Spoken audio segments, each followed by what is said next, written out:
बताइए आप। हाँ गुरुबहन, गुरुबहन मेरे माइंड में भी ऐसे थॉट्स आते थे कि अगर हम लोग भी फ्यूचर देख पाते तो लाइफ कितनी इजी हो जाती। मतलब लॉकडाउन जैसी स्थिति में भी हम लोग अपने आप को संभाल पाते हैं, या जो लोग स्टॉक्स मार्केट में या जहां भी उतरे हुए हैं उनको ये लगता कि पैसा कमाना कितना आसान होता। तो मेरे अंदर जब ये थॉट चल रहे थे तो अंदर से एक आवाज आई, मतलब ये समझ लो कि मेरे माइंड को मेरी आत्मा ने समझाया कि क्या ही फायदा होगा तुम्हें फ्यूचर देख पाने का, अगर तुम्हें पहले से ही पता पड़ जाए कि जिंदगी में यही सब कुछ होने वाला है, फिर तो जिंदगी फीकी सी हो जाएगी ना। तो फिर ये थॉट आ गया कि चलिए छोड़िए, अब फ्यूचर नहीं देखते हैं, बट इस योग का हम लोग करें क्या। तो एक दिन मेरे कजन ने मुझे बताया था, सुंदरकांड चल रहा था, तो उसने पूछा हाँ ठीक रहा आज। तो मैंने कहा हाँ मजा आ गया। तो कहने लगा मजा नहीं, आनंद बोलते हैं इसको। मजा तो छोटी छोटी भौतिक चीजों में आता है, अगर आनंद चाहिए तो इसके लिए आपको योग मार्ग से या गुरु से जोड़ना पड़ेगा। अब इस आनंद की खोज में, अब देखिए वो पास्ट और फ्यूचर देखने वाली बात से तो मैं फ्री हो गया, पर इस आनंद की खोज में मैं साधना करने लगा, गुरु को ढूंढा, गुरु के बाद साधना करने लगा। तो मेरा आवाज आ रही है क्या बच्चों की? नहीं गुरु तो भाई क्या आप साधना, बोलिए, हाँ, सुन रहे हैं। तो मैं साधना करने लगा और साधना के बाद मुझे योगिक क्रियाएं नहीं होती, तो मुझे लग रहा था कि इस आनंद के लिए मुझे जो एनर्जी चाहिए वो गुरु के धाम में ही मिल पाएगी।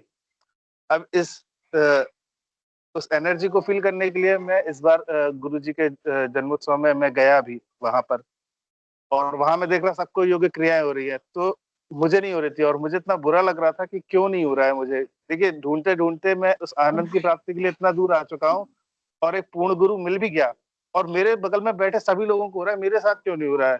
तो इतना दुख हो रहा था मुझे उस चीज का कि जिसकी कोई हद नहीं है। एक तो इतनी मुश्किल से गुरु मिला, और उस आनंद को ढूंढते ढूंढते मैं आया और वो भी नहीं मिल रहा है मुझे। तो मैं थोड़ा सा सैड हो गया था, तो इतना भी लेकर आया था। उसमें लिखा था कि उसमें लिखा था कि गुरुदेव को भी, गुरुदेव ने अपनी स्पीच में भी लिखा था कि अगर उन्होंने भी ये अगर परिवार के लिए छोड़ दिया उन्होंने आनंद को पाने के लिए, तो ये उनकी जर्नी को बहुत पीछे कर देगा।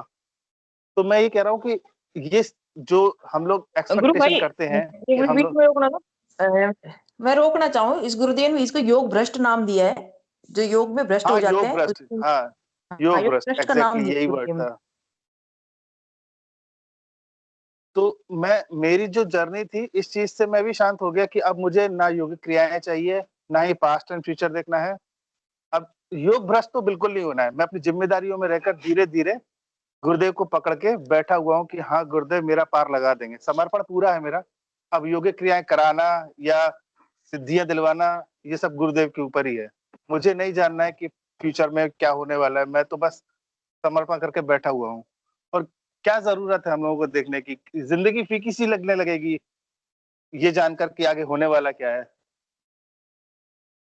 पता नहीं मैं ये आपको सही तरीके से बता पाया कि नहीं अपनी बात। पर हाँ बबीता बहन ने बिल्कुल सही बताया कि उसको योग भ्रष्ट बोला गया है, और मैं नहीं चाहता योग भ्रष्ट होना बिल्कुल भी। मैं चाहता हूँ कि मेरी जो जर्नी अब चालू हुई है, आध्यात्मिक जर्नी, इससे मैं पीछे नहीं हटूं। जी जय गुरुदेव। यही मैं बोलना चाह रहा था कि हम, ये तो एक भाव प्रधान आराधना है। हम इसमें जब जुड़ते हैं तो 90%, मतलब मैंने तो ये देखा है कि इसमें जो आपने कहा ना, वो कहीं पर भी हमारे लिए तो सूट नहीं कर रहा। वो हम तो बस बस गुरुदेव के उस मंत्र जाप में ही ज्यादा विश्वास करते हैं कि मंत्र जाप करो और ध्यान करो, और किसी तरह से ना कोई ये योगिक क्रियाओं की आवश्यकता है, किसी तरह से कुछ भी जरूरत नहीं है। बस खाली मंत्र जाप और ध्यान, और उसी में ही आनंद आ रहे हैं। तो भाई हम मंत्र जप तो कर रहे हैं, मेरा सवाल ये था कि हम मंत्र जप कर रहे हैं तो हम क्या सोच कर रहे हैं, कौन सी स्थिति को प्राप्त करने के लिए। क्या हम जो गुरुदेव ने अपनी स्पीच में बातें बोली हैं, हम किस लेवल तक पहुंच सकते हैं इस आराधना में, क्या हम उन सब चीजों को सोचकर मंत्र जप करते हैं, या सिर्फ अनुभूतियों के पीछे हम भाग रहे हैं। गुरु तो बहन जैसे इसमें वो लेवल तो तो, बबीता गुरु बहन ने बता दिया कि वो तो सिर्फ धारणा पक्की करने के लिए है, वो ठीक है। बाकी साधकों को भी ये एक आ, मिला होगा जवाब, क्योंकि बहुत से साधकों का ऐसा था प्रश्न कि हमें अनुभूतियां नहीं होती है, तो वो ठीक है। उनको उनको कम से कम ये तो पता चलेगा कि इस आराधना में सिर्फ ये आराधना अनुभूतियों पर नहीं टिकी है। इस आराधना के बहुत बड़े बड़े लक्ष्य हैं, ये एक मिशन है। क्या करने का मिशन है? गुरुदेव ने कहा है भी इसमें भोग मोक्ष दोनों चलते हैं ना। हमें अपने शरीर को, जैसे आज दिव्य लेखनी में पढ़ा है, हमें अपने शरीर को भी कष्ट नहीं देना। लेकिन गुरु बहन, बिना शरीर को गुरुदेव के कष्ट दिए भी हम इस आराधना में आगे बढ़ सकते हैं।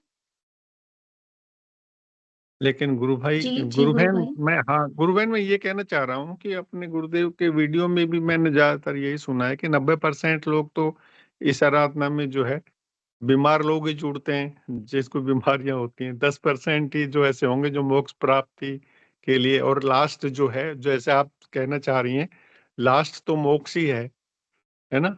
तो वो मोक्ष तो मंत्र जाप से ही होगा, है?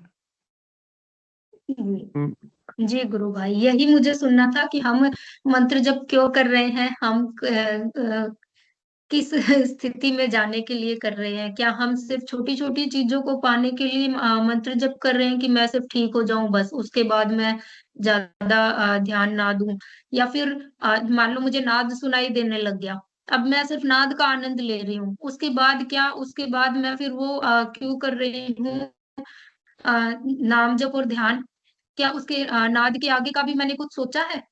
क्या मैंने कभी गुरुदेव से कुछ इस प्रकार का मांगने का प्रयास किया है जिस प्रकार के गुरुदेव बातें करते हैं? दीदी यहाँ 1 मिनट में अपने अपने अनुभव से बताना चाहता हूँ। ऐसा नहीं कि यही सत्य है, जो मैं महसूस कर पाता हूँ, जो अनुभव कर पाता हूँ, वो अगर नाम मंत्र आपका कंटिन्यू चल रहा तो जो चीजें मांगने को नहीं है वो ऑटोमेटिक सिद्धियों का एक सिद्धांत है। और पहली बात तो जो योग भ्रष्ट साधना नहीं है, इसमें योग भ्रष्ट कोई हो ही नहीं सकता। वो तो गुरु भगवान के अनुभव के लिए थी। अपन को तो केवल गुरु भगवान ने कहा है कि तू दोनों टाइम ध्यान कर, मंत्र जाप कर, तो तेरी छुट्टी। गुरुदेव साफ इस बीच में कहा है। अब उसको समझ पाओ ना समझ पाओ, इसमें बिल्कुल अपन को जिन बातों का तो है ही नहीं। मोक्ष वोक्ष तो जो बहुत छोटी वस्तुएं दीदी, नाम में प्रीति हो जाए फिर वो आनंद है। एक एक सांस, एक एक क्षण। अब मैं 55-53 का हो गया हूं प्रभु, अब जितनी सांसें बची कल की नाथ तेरी है। अब तू जान कैसे नाम जाप करवाना है, मैं दूसरों से बात भी करूं। तो एक दिन क्या महसूस कर पा रहा था, किसी गुरु भाई बहन से चर्चा चल रही थी, लेकिन मेरा मंत्र जाप कंटिन्यू चल रहा था। मैं बड़ा आनंद में था। मैंने कहा वाह, मेरे कल की नाथ कितनी खबर रखता है प्रभु। तो ऐसी लड़ाई चलती है, रहती है, और नाम में प्रीति भर दे। मैं तो अपनी बात बता सकता हूँ, दूसरे गुरु भाइयों की नहीं बता सकता। अलग अलग वो है दीदी, इसमें अपने अपने जुड़ने के, कोई बीमारी से जुड़ता है, लेकिन उस बीमारी वालों को भी सिद्ध योग में सब कुछ मिलता है, वही मिलेगा। क्योंकि अगर वो मंत्र जाप भर करे, गुरु भगवान ने कहा है, तो यहाँ वहां कुछ कहीं नहीं फंसाया अपन को, न किसी सामग्री में, न कोई भोग उसमें, हवन पूजन में कहीं। वो तो अपन दीप धूप दीप नहीं मानता मन, फूल माला कर देते हैं, सजा लेते हैं। वो तो अंदर ही बैठा है ना प्रभु। वो तो उसको तो दिव्य दर्शन भी करो तो बड़ी शांति महसूस होती है गुरु दीदी। वो भाई, अलग अलग गुरु भाई, आपने जैसे बोला है ना कि गुरुदेव से हमें कुछ मांगने की जरूरत ही नहीं है, उस स्टेज पे, वो स्टेज बहुत बाद में आती है कि हमें जब समझ में आता है कि ये गुरुदेव भगवान तो हमें सब कुछ देने वाले हैं, हमें इनसे कुछ मांगने की जरूरत ही नहीं है। जो गुरु भाई गुरु बहन शुरू में जुड़ते हैं, जो अभी इस आराधना में नए हैं, उनकी बात कर रही हूँ कि वो क्या सोचकर इस आराधना में जुड़े हैं, वो क्या मांगते हैं गुरुदेव में, उनका दृष्टिकोण क्या है। जी जी गुरु भाई। तो जो नए भी साधक जो भी जुड़े हैं या जो भी इसको देखेंगे इस प्रोग्राम को, वो कृपया इस बात को समझे कि हम गुरुदेव से क्यों जुड़े हैं, किस प्रकार की हमारी क्या धारणा होनी चाहिए और क्या हमारी नहीं होनी चाहिए। कृपया अपनी जो हमारे दृष्टिकोण है किसी भी चीज को देखने का, इस ज्यादातर सबसे ज्यादा इस साधना में आने का, इस दर्शन से जुड़ने का, तो हमें उसके लिए अपनी सोच को बहुत वाइड रखना पड़ेगा, विस्तृत जाकर।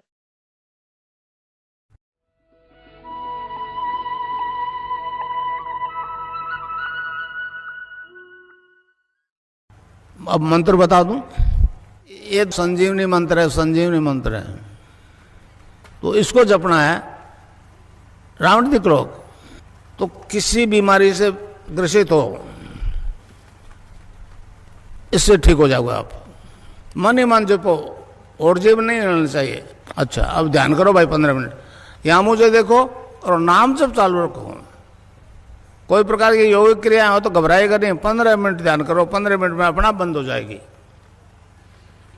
तो मंत्र है cling Krishna cling, cling Krishna cling. मन ही मन जपो और जीव नहीं रहना चाहिए। Cling Krishna cling, cling Krishna cling, cling Krishna cling, cling Krishna cling, cling Krishna cling, cling Krishna cling, cling Krishna cling, cling Krishna cling, cling Krishna cling.